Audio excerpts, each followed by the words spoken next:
All right. I think we are live here. I'm going to let the channel know.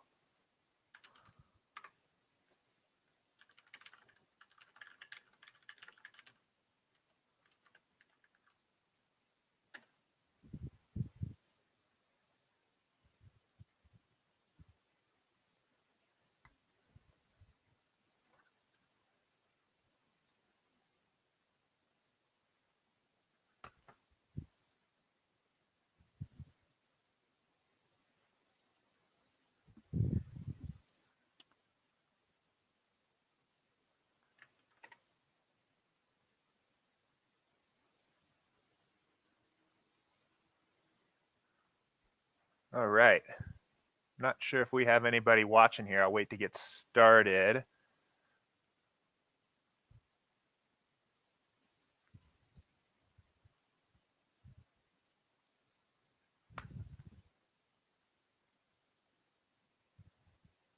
All right, we got a few people trickling in now here. Welcome, everybody. Thanks for joining our office hours here today. If you were watching yesterday, either live or on the recording back, thanks for tuning in. Welcome back. If this is your first time joining our office hours, we're excited to have you. Purpose of this really is just to give everyone a live format to ask whatever questions you might have about SaberSim, about DFS, maybe banter a little bit about the slates. And we really intentionally made this live so that there can be a little bit of back and forth. So, clarifying questions, things that aren't totally clear, feel free to just jump right back into the YouTube chat or in the Slack chat and ask clarifying questions or follow-up questions if we're not being totally clear on here. So it is just me today. Andy had a conflict in this time. We're going to have kind of a rotating group of the SaberSim team coming in here and helping to support. So you'll see some different faces. Here's some different voices in here, different perspectives on how to use SaberSim and how to successfully play DFS. So I think that will be, best for everyone. So excited to be here for day 2 of office hours. I'm going to just go ahead and get started with us walking through some of the questions that have come in since yesterday's show. Again, feel free to pop any questions you might have into the YouTube chat or into the Slack office hours channel, and we'll get to them. We'll just dive right in. So I think there were a couple questions about just more process here from right at the end of the show yesterday. So Midway Monster asked about a process video on the betting tools. I actually had the same thought yesterday. I think obviously there's a lot of ways to use the betting tool for actual sports betting, but we were kind of hinting yesterday on stream about ways you could use the sports betting tool to support your DFS play and signals you can see in the DFS in the sports betting tool that might influence the way you're handling your projections or your DFS lineup. So I do think that we might look at in the future here, putting out a video that kind of talks more, one, obviously about sports betting strategy, but I think how to use the sports betting add-on to help your DFS play is something that definitely could use a longer video, a longer walkthrough to walk through. So that's on our radar. We had mentioned yesterday as well that every Thursday beginning next week, I believe, or it might be the week after, this time slot for office hours, we're actually going to reserve for a more of a strategy conversation, maybe bring in a few more people from the team. We'll have still some Q&A time after that, but we want to reserve this time once a week to have a deeper dive into some DFS strategy or a more advanced way to use SaberSim or something like that. So stay tuned for that. I think how to use the sports betting tool to help your DFS play might be a good topic for us to look at here in one of those first few strategy sessions. So DT also asked about timestamps on the office hours videos. I know that would be super helpful. I'm sure there are plenty of people that are going to be watching these after the fact. So I will be looking at getting timestamps up on yesterday's office hours video as well as this one today. sometime this afternoon. And once those are up, I will make these videos public on YouTube as well. If you're in the Office Hours channel in Slack, you'll have these links. They're unlisted YouTube links right now. You can go back and watch them through, but I will add the excuse me, not the thumbnails, the timestamps so that you can browse through the lists of questions that were asked, the discussion topics, see what's useful for you, and jump around. So cool. Just moving right along here. Another question from yesterday. So this one looks like there's two here. Cash Money asked in Slack. First question is MLB. In MLB, is weather baked into the simulations at all? It is. We're taking into account weather in our MLB simulations, wind direction, temperature, precipitation. A good way just to note that is in our MLB lineup alerts channel. You will see that we do occasionally have a sim run that will say roof status changed. So just kind of a signal that either the roof is closed or opened, changing the way we're thinking about the weather in the in that game. We don't necessarily have a sim alert that goes out every single time. There's weather status change, but the roof alerts is a good signal to look at that we're thinking about the weather differently in that game. So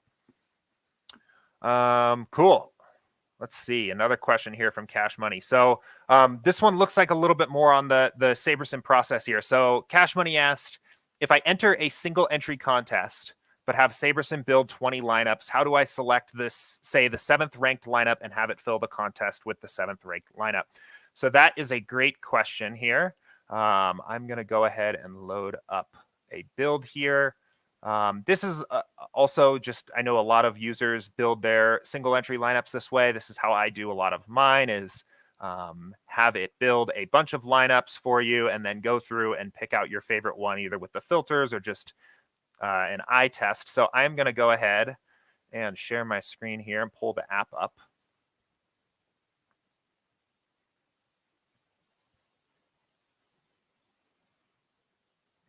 One second here.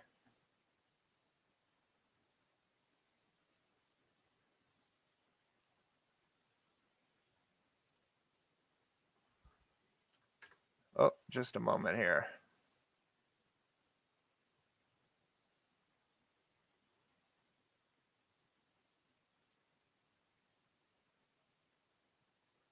Okay, we should be set here. So yeah, we're just looking at the baseball slate tonight. Do a quick demo here. So let's say we're building single entry. We'll just look at building 20 lineups or so. I'm going to go ahead and just tweak a couple projections so we don't get that DraftKings message here. And we just want to see what our 20 single entry lineups look like. We'll let this build through. Should just take a second here.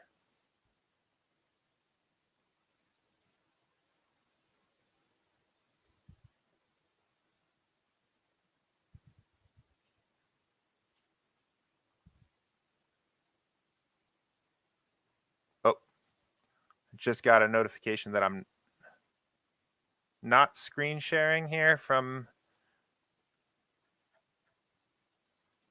Matt.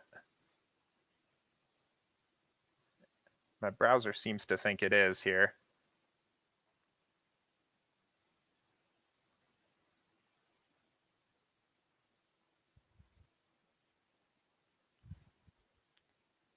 Oh, here we go. Okay, there we go. Thank you for being patient with me here. It's my first time with the streaming platform here. So, okay, so that's perfect because the build was just building anyway. So we've got our build here complete.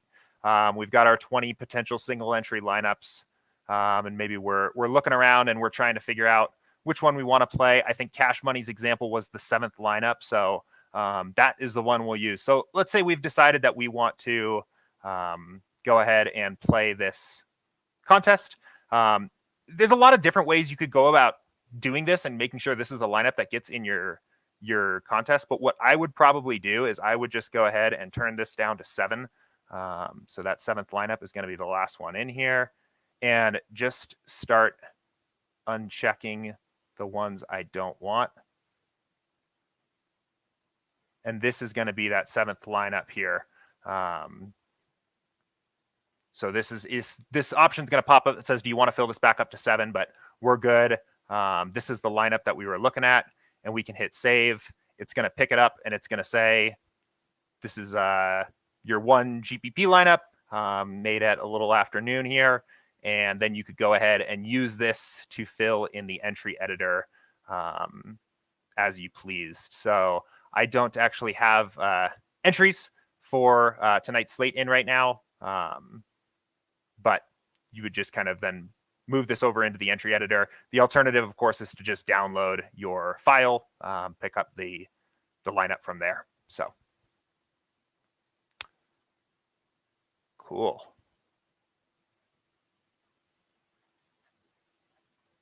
Let me jump back up here. All right, so let's see. Jay sent a question in last night here. Touched on a question. Diving deeper into what the models are already factoring in, so I know where I do and do not need to adjust to add additional value. Yeah, that's a great point. We had talked a little bit about that yesterday, I think, in regards to some of the upcoming content we have planned. So one of the things that we're really excited about here, and I think this will probably be here in the next few weeks or in a month or so when we get this really rolling, but we talked about it yesterday on stream. We want to start doing some kind of live projection breakdowns of the way that our sims are thinking about the slate, what kind of manual adjustments that we're making, games to note because of weather or injury concerns, things like that. Just a little bit more of a transparent look on what the simulation and projection process looks like for us for these slates. I think that's going to go a long way into making sure that you guys have an understanding of where things are already being taken into account, to what extent certain factors are being taken into account, and that will help influence that projection editing process that takes place in step 1. So we're really excited about that. Again, planning on having that get going here in a few weeks. So stay tuned for that. And in the meantime, I think a great place to have those conversations is in Slack and in these office hours. Feel free to, as there's slate-specific questions, pop those questions into the public channels in Slack. We'd be happy to help out. Let's see here. All right, cool. I'm going to keep us moving along here.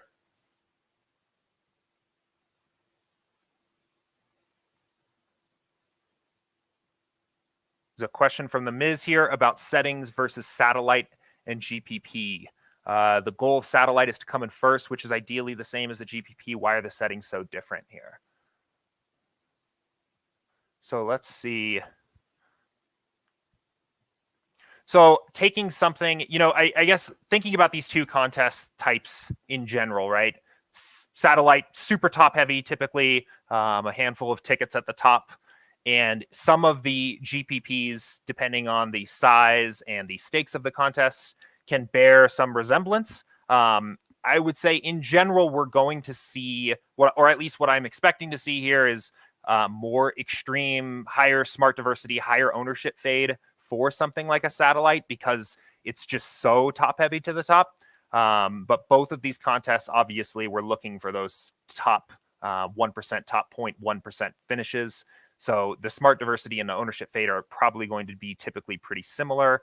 But looking at something like what our GPP for a big 150 max on tonight's slate would look like, and then let's see what something like the satellite. So yeah, that's about kind of what we're expecting here. So comparing, again, GPP 150 max, 10,000 to 50,000. I know tonight's a little bit of a smaller slate, so the contest might be a little smaller, but this is something that if you were playing the big, like $15, $20 contest with a huge prize of, probably 1/3 of the prize pool going to first, these are the kind of sliders that we would have. It's a small slate. Our correlation's a little low because there's only 4 games. You're going to get a lot of the natural kind of stacks that we want anyway. Ownership fade is at moderate. And smart diversity is very high, right? We want to capture that upside to win a contest of this size.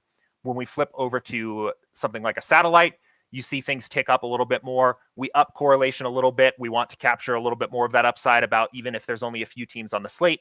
We want, if one of those teams scores 12 runs, we want to have more opportunities for those kinds of stacks. Our ownership fade comes up a little bit higher. Maybe there's 50,000, 25,000, 10,000 people in this contest somewhere in here, and we need to come in first. We really want to be aggressive with our ownership fade. We're fading a lot of highly owned players, so we tick that up a little bit, and we keep the smart diversity very high.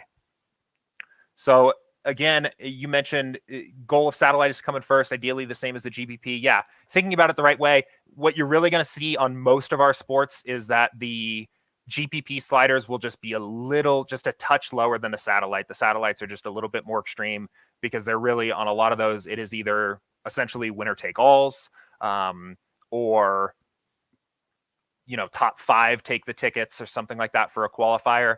I will say too, as you're thinking about these, like, we're seeing payout structures on some of these contests, these big contests, get really extreme, where on something like Millie Makers, you've got sometimes 40% of the prize pool going to first. The contest selection component of whether or not you want to play those contests is another discussion. But if you're playing those contests where they've got massive prizes to first, I would say explore looking at what the satellite sliders look like for some of these contests too, where it's starting to feel almost like a winner take all. If you've got a recommendation here to tick up ownership fade or correlation a little bit, and say you're playing it tonight and you're just playing GPPs, maybe you flip this into manual mode, come up a little bit. If you're playing a contest that's super top heavy at the top. Looks like some follow-up here from the Miz. These are the results for a very small slate. On a bigger slate, this is where the biggest differences can be seen. Let me go back to yesterday and just see how it's looking.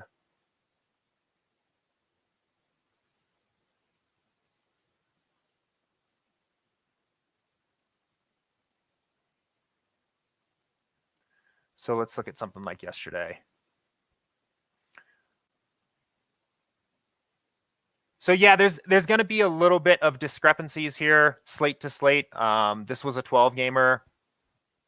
So you can see again on GPP, 150 max, 818, satellite, 8310. So again, ticking up ownership fade a little bit more, ticking up smart diversity a little bit more. We've been doing some work recently to refine these default sliders, look at some past content data, and get a little bit tighter on where we think these defaults should be. So we'll continue to refine there. As always, if there's a specific like slate where things look a little weird, maybe you're seeing that the satellite and GPP are a little further apart than it seems like they should be for a specific slate, just let us know. I'm happy to kind of dive into a particular slate at any time and say this is why things are set the way they are. But that's the trend in general you'll see, is that the satellites are just a little bit more bumped up on all the sliders than the GPPs. Cool. So let's see. I'm going to keep moving forward here. Chief Big Wave asked, I think if we talked about Showdown today, we could get some people engaged in YouTube chat also. Yeah, happy to chat a little NBA Showdown. I will say I enjoy playing some NBA Showdown, especially get into the playoffs. I'm personally not a Showdown expert. I like to stick to the main slates. I think I find a little bit more edge there, more options. I always like to think about it as more ways for the public to make a mistake. We look at something like the NBA Showdown tonight. Let's flip over here.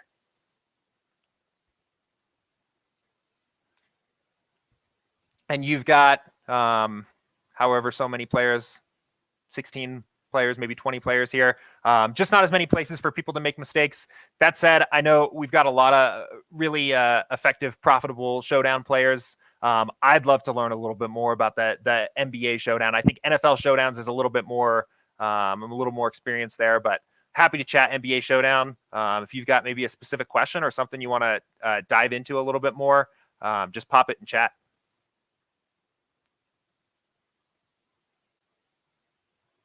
Let's see. I think there were a couple questions that had been popped into Slack here.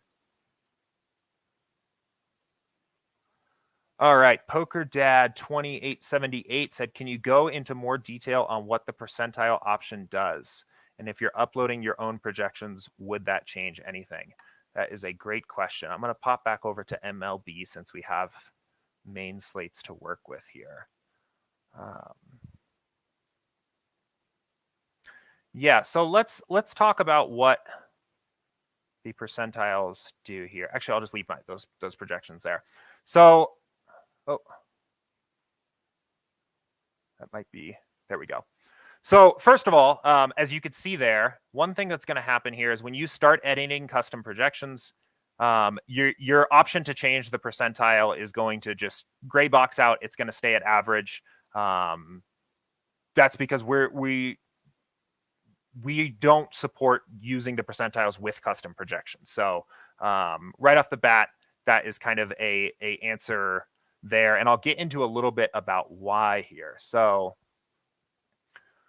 we do have a tooltip here, and there's a video in our FAQs that dive into this a little bit as well. But basically, these are picking out milestones on a range of outcomes for a player and setting that as the projection we're going to use to determine the lineup. So, for example, when we look at a player like David Price, we've got this huge range of outcomes where different scores have different percent chances of happening. So we can think about this a little bit in the term of sums.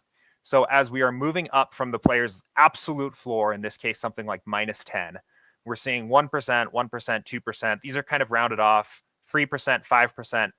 At some point, we're going to reach a value that would be, say, the bottom 25% of outcomes for that player. And we kind of think about that as a floor. So when we set this to 25th, this is the 25th percentile, it's going to change this to the outcomes that the player, there's a couple different ways to think about this.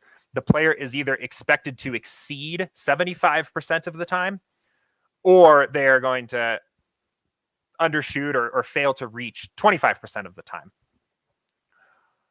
And we've got these here for 25th, 50th, 75th, 85th, 95th, and 99th. So one as kind of thinking about a potential floor, and then a bunch of different varying ceilings depending on the way that you want to think about the really how you want to define ceiling. And then we also have average and 50th. So a quick note on average and 50th. The average, which is our true projection that you'll see when you first just hit the site, is a mathematical arithmetic mean of all of the simulations we have for that player. So the sum of all the projections all the points that player scored in every simulation we have for that player divided by the number of simulations, that is their average percentile outcome. The 50th percentile is a median projection, which means within the simulations themselves, it is the middle outcome, the outcome that player hits or exceeds 50% of the time. You're going to see in general that these are pretty close. There is a little bit of a mathematical difference here. One thing that can be useful is, so you will see, for example, Mookie Betts can't actually go out and score 9.41 points tonight. It's not possible. There's nothing he could do on the baseball field to end up with 9.41 points. So his arithmetic mean average projection is 9.41 because it's a mathematical calculation.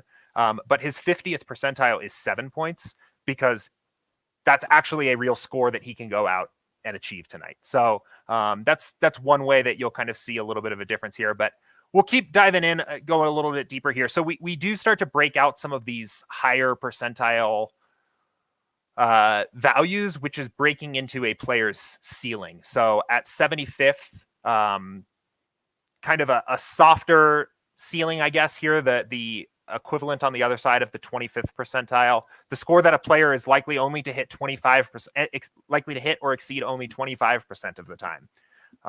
Going forward, 85th, again, only hit or exceed this score 15% of the time. When we build lineups and you are using something that has a high smart diversity, the builder is going to pick out a small set of simulations where at times players hit those big upside games anyway, and you're going to capture a lot of the diversity in the builder regardless. What the percentile can be very useful for, at least some of the ways I like to use it, is I will think about, what do I need from a player to be successful in this contest? Like maybe I'm looking at general and 85th percentile. And if you build lineups, let's actually use 95th, right? So we're essentially saying a 5% or less chance of this player hitting that outcome. And we're playing a top heavy GPP and we want everyone to go off. Sometimes I will set this here and build lineups. And I'm actually just going to go ahead and let this build a couple here.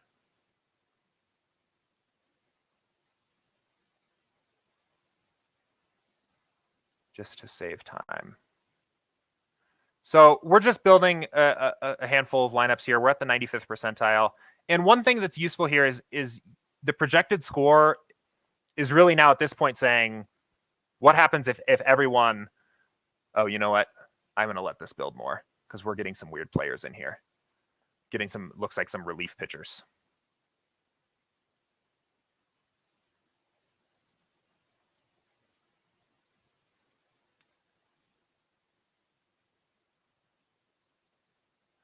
For the purpose of answering the question, though, I can kind of continue. One thing that's really nice about looking at the percentiles here, one way that I at least like to use them, is I'll set it to something like 95th percentile, and I'll take a look at what the projected score of that lineup actually is. Like what's the if everyone in this lineup has that big ceiling outcome, what's the total score?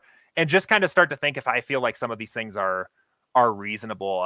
If I like, playing a lineup where a pitcher is projected to, or not projected, but needs a 35-point score to hit that 95th percentile outcome.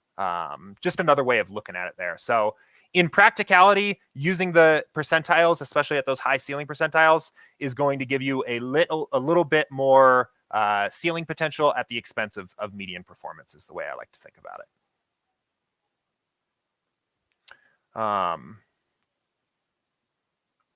So I'm going to just go ahead and just stop this build here. But let me know if that helped. Poker Dad, if you have any other questions there, feel free to chime in. I'm happy to talk on that a little bit more. So let's keep moving along here. So Couch has a question here. With regards to ownership projections, does SaberSim factor in other projection sources? Since projection and value and ownership are closely correlated. For example, someone's projected 8x value by SaberSim and only 6x value by other sources. SS may inflate their ownership because it assumes all the other sources also have that player highly projected, when in reality it could be an opportunity to have leverage over the field. That is a really great question. I actually, there's a lot of nuance there baked into the ownership projections.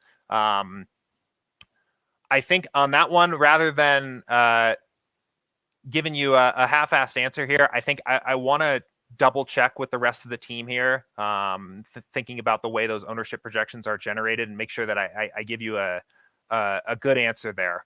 Because that's a great question, right? Like it's a common problem just in, I think, DFS in general, is that if you're making projections about what's going to happen on the slate, and then attempting to come up with ownership, it's very difficult to know, is a player that I'm projecting highly chalk? Is that a player that everyone's projecting highly? Is this a player just in a good spot? Is this a player that my model is better than the other models out there, that they're going to be lower on this player, I should be higher? Or is it an indication that maybe there's actually a little bit of bias in the model?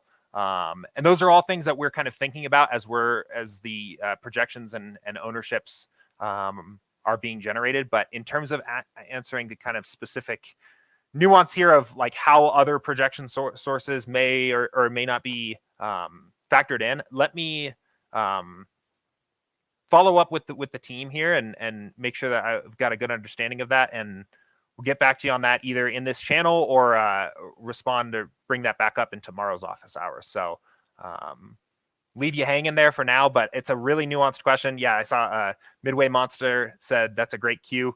It is a great question. There's a lot of nuance there. I want to make sure I give that a good answer. So I'm going to come back to that one once I hear back. Cool. Bouncing over to YouTube chat here. Let's see. You got a couple other questions here. Vinny said, I will be honest, I'm lost on where to even begin. It's hard to get anything right, and I am so lost and need help, period. I totally understand. I have been there at times in my DFS career. Is a lot of variance in the game. Even when it feels like you are doing everything right, you can really just have some brutal downswings sometimes playing DFS, focusing especially on the GPPs, and in particular MLB DFS, where there is just so much variance day to day. Even across a month or two or half of a season, sometimes it can be really difficult to know, am I doing things right? Like, I'm not having any success. I will say the best thing I can offer you is we put together a course on our site under resources, strategy, and then in baseball. Andy worked really hard on this course to build a winning DFS process. There's 6 different videos here and here. It takes probably about an hour in total to get through this all. I've been plugging this a lot in the Slack channel. I know a few of the guys have mentioned that these videos were really helpful, particularly this bankroll management and contest selection, just a very detailed dive into the DraftKings lobby to pick out good contests to play. If you're struggling, I would say go ahead and watch this course and start there. Even if you are an advanced player, if you've been playing MLB DFS for years, this really is an awesome course. It goes back through some fundamentals. There's a lot to learn here, and it's a good place to kind of sanity check your process against something else. And if you're doing something that kind of resembles what we talk about in this course here, in terms of the way you're thinking about MLB or DFS, and you're still losing, one, it gives you a little bit of that sanity check. I need to stick to my process. I need to duck this out. That's why bankroll management and contest selection are so important, because you've got to be able to weather those storms a little bit and go from there. So, Vinny, I would say watch this course, come back. Feel free to pop any questions you have from there into our support inbox, into Slack, come back into office hours. I would say even if you watch it, you say maybe at 7 minutes and 30 seconds into the running a test build video, I'm confused. I've got a question. I don't get what's going on here. We can talk through it. So that is what I would recommend there. That's a great starting point. Cool. Moving right along here. Aaron asked in the YouTube chat, would you use standard sliders for the low buy-in 20 max? Let's pop back over here.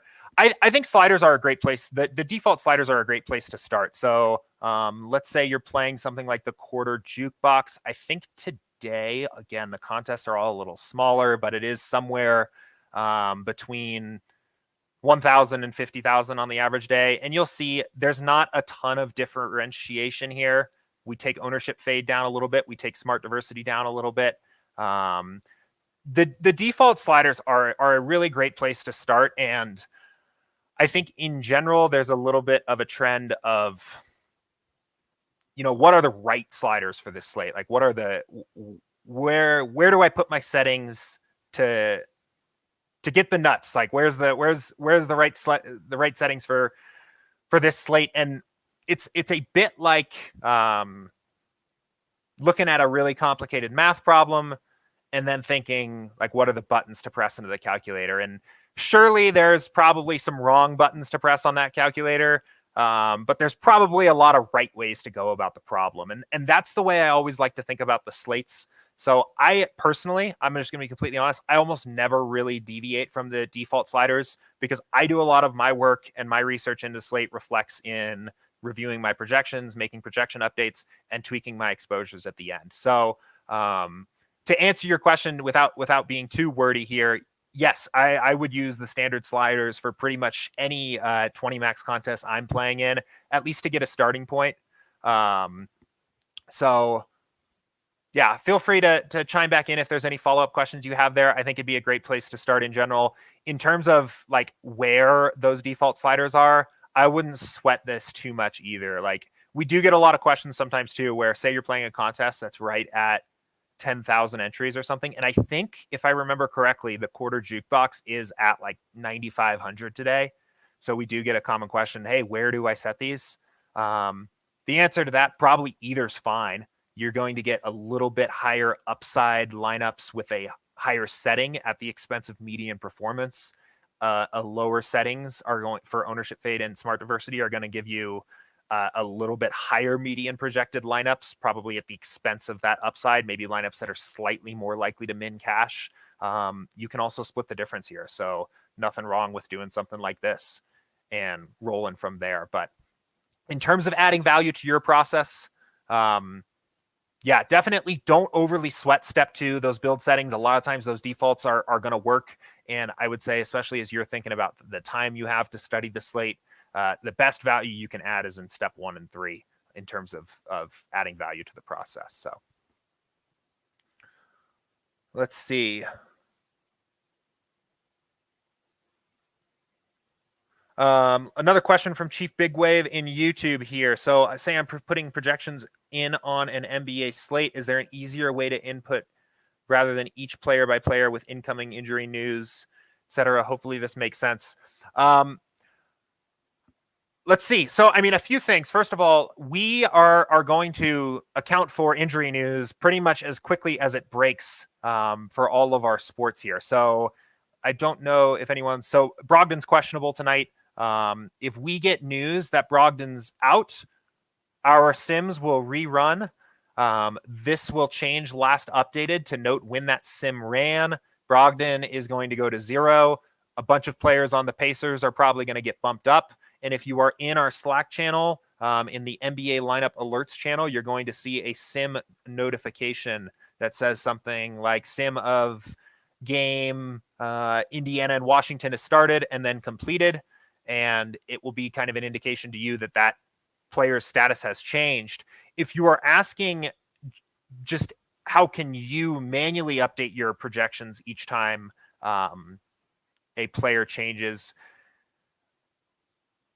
the easiest way to do bulk changes here is to use the upload projections tool. So this will let you, if you have like a set of bulk projections that maybe you're creating yourself, if you have a CSV, you can go ahead and upload your CSV. It needs to be in this format. So column 1, name, then the player's projection. And if you want to do ownership in the third column, and for Showdowns, we actually support separate captain ownership, at least on DraftKings, I'm pretty sure. So that's pretty cool. And you can just go ahead and upload the CSV, find your file and import it. You can also, this is actually a usable table. If you just want to copy and paste a few players' projections, you can do that too. If you are using some kind of like mix of SaberSim and your own kind of custom projection tweaks and things like that, and injury news breaks, that can be a little bit tedious. I get one thing that I can say. So, for example, let's go here. Let's say I've went ahead and manually bumped down a bunch of Pacers or something like that.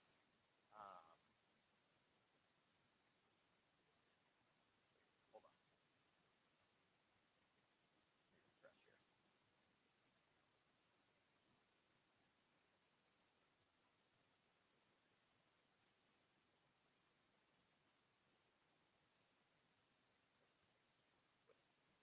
One second, sorry.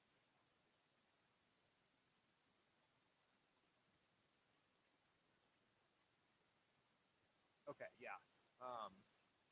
So it's not showing up when I was using the tickers. So I maybe will want to kind of check on that and see why that is. But I guess what I'm saying is, so let's say I went in and I'm not feeling super good about the Pacers, and I went in and bumped down a bunch of projections. We're not going to overwrite these once they've been customized. So if a new sim runs, this SS projection, our SaberSim projection, is going to change based on the new data, but your projection won't once you've manually changed it. So what I typically do, like if news breaks right before lock and I need to make some quick adjustments, is I will just take a look at where we're at now, and either just reflect that in like kind of similar to what I was thinking earlier, or just reset these and kind of quickly just readjust, or something like that. So like, let's say again, I was down on the Pacers, right? I was down on a few of these guys, and then we get news that Brogdon's out. I don't think he's going to be out since he played the other night, but and all these guys jump up. So now like Sabonis is projected at like 62, and whatever, just say for example, but I still want to be slightly under. I may just go ahead and just start tweaking these back up. So they're still under. They're a little higher than they were. I get that that's still kind of a manual process. Hopefully that helps answer your question a little bit.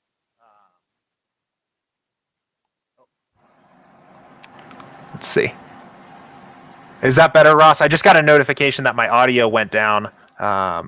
Hopefully that may be improved. Let me know if you guys are having a hard time hearing me. I think I might have accidentally bumped my hardware volume setting here and turned it down. So hopefully that's better. Okay, cool. Ross just said that's better. So good news there. So yeah, Chief Big Wave, hopefully that's helpful. I realize that's still a little bit of a manual process. It kind of depends on how you're handling your projections. Again, the upload can be very useful if you're doing big bulk uploads of all of your projections at once. If you are using mostly SaberSim projections, we're going to handle that for you when injury news breaks. And if you're using somewhat of a mix of your own projections with SaberSim, it's going to be a little bit of a mix when injury news breaks. So hopefully that helps. But all right. Oh, yeah. A couple other people here said my volume died. Hopefully that answer was mostly audible. If it wasn't, I'm happy to kind of go back over anything.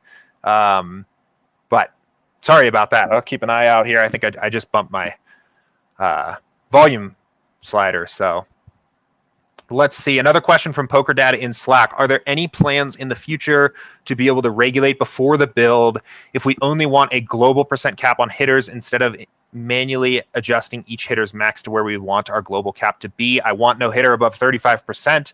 I play very similarly on a lot of slates, Poker Dad. I typically cap a lot of my hitter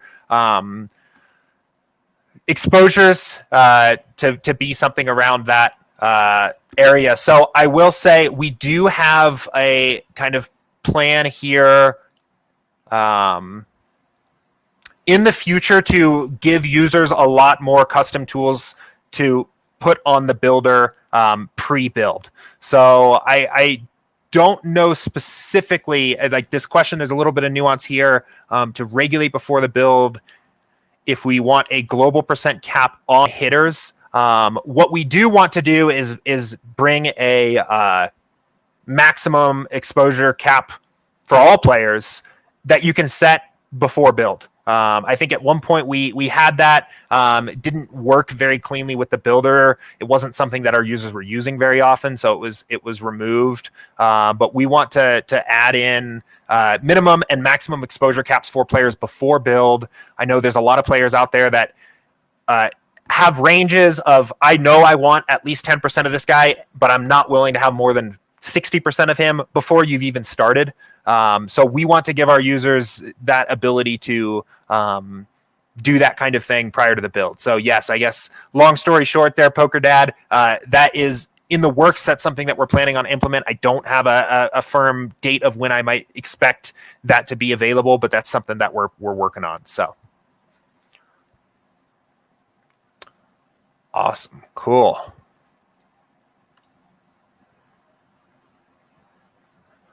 All right. We are at about the 45-minute mark here. Not seeing too many other questions here in Slack or YouTube.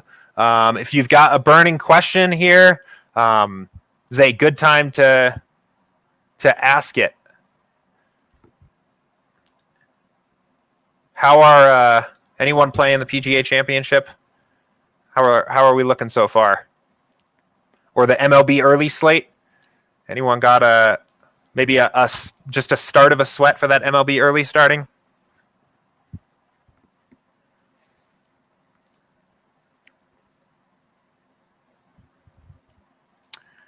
I'm going to go ahead and keep an eye on the questions here.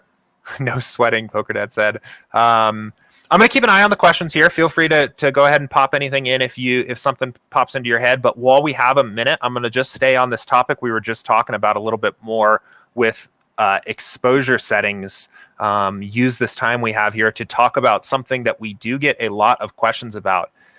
And that is the max exposure setting in your build rules.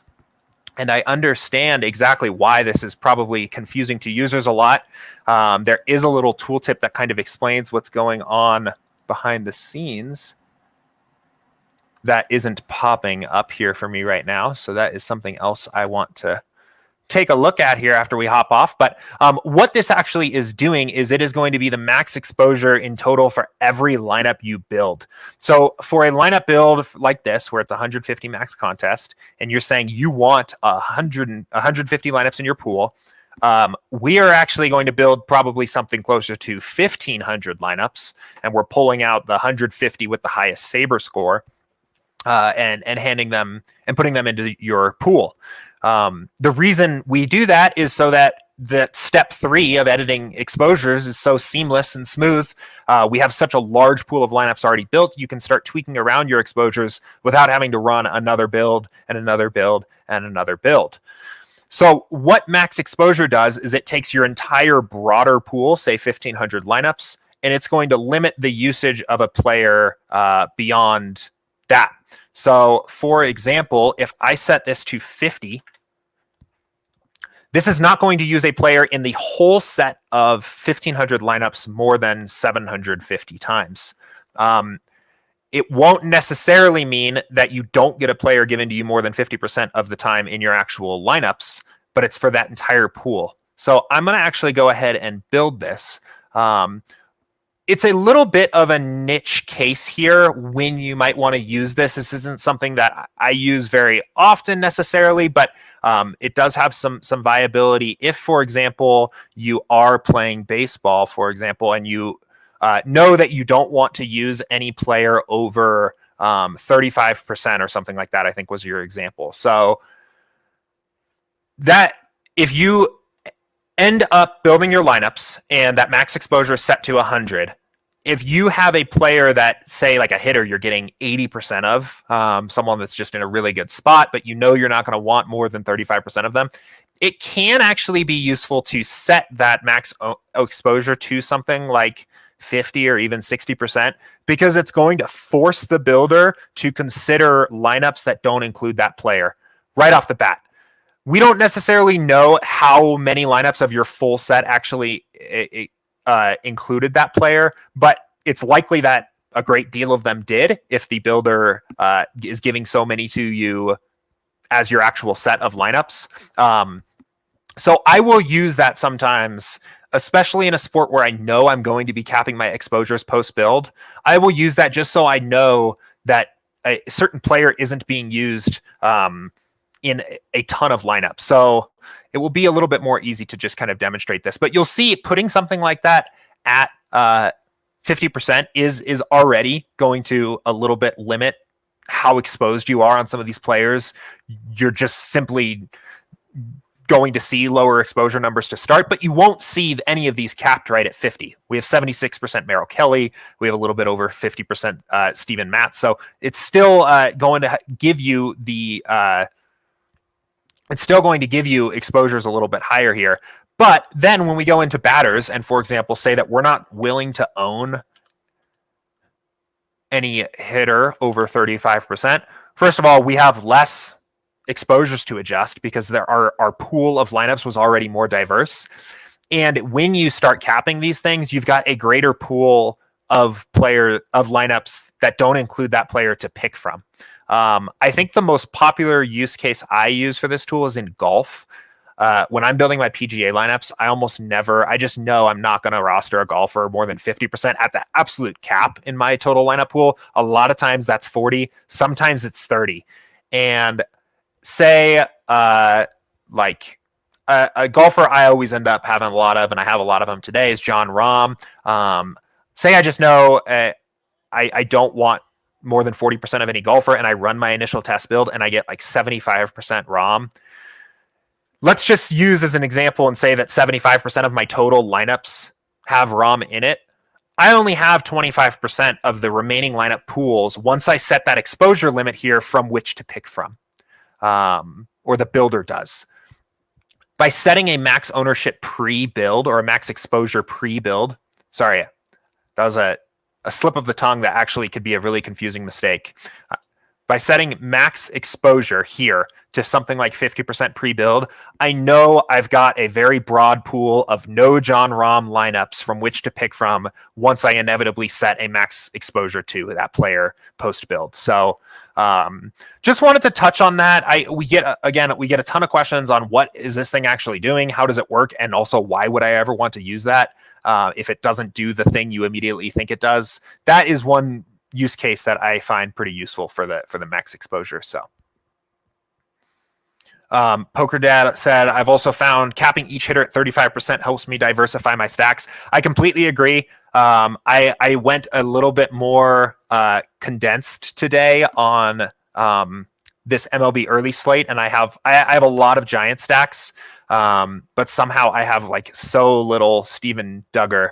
I don't know what's going on in that game now, but he hit a grand slam earlier in the third inning, and I was a little upset that I was on the right team and just had none of the right player. And I have the exact same thinking there, Poker Dad, about diversifying stacks. So Aaron Neal commented here, I think in response to what I was thinking. The problem with that is the pitching. I would like to be a little heavier on pitching. Yeah, I totally agree, and I get it. We're just looking at one slate here, and I actually haven't even really looked into the main slate today yet, so I don't know in a vanilla build how these exposures might have started to look. Maybe someone like Merrill Kelly was closer to like 100%, and you want to have that level of exposure to that player. This is not perfect. We know we can do better here. We have some exciting things planned about giving users more pre-build options for things like player exposures and minimum and maximum exposures, and things that are a little bit more intuitive as well. So that is likely to change. In the meantime, the one thing is, that like you still have all we did was set a maximum exposure on some of these players. So if you wanted to like condense a little bit here and like say we're playing 150 lineups and I don't want some of these guys that I'm just getting none of, if you start chopping off some of these exposures, you're going to get a little bit of a tighter pitching pool. We could probably even at some point, it's going to tell us we have to build more lineups, but by setting max exposures post build, we're condensing our pitching pool down a little bit more. Now we're up to 80 here, 60, 35, 27. We could continue to move things around a little bit and condense and get a tighter pitching pool still at the top without sacrificing some of the things that we had going on the hitting side. So here's an example of a way that we allowed ourselves to get a more diverse pool. We kept a relatively tight pitching core. We don't have any batter, even on a 4-game slate, over 35% exposure, and we didn't see the message that says you have to build more lineups, which isn't the worst thing even when that pops up, but I know that can be a little bit annoying. It's another thing that we plan on trying to make some improvements there. So we've got maybe a relatively tight pool of 150 lineups to enter here. So yeah, cool. San Francisco has 14 runs. Cool. I'll have to see how the lineups are going. I'm sure Duggar has like 3 home runs, but all right, cool. We have 6 minutes left or so here. Any other questions? Anything else anyone's got here?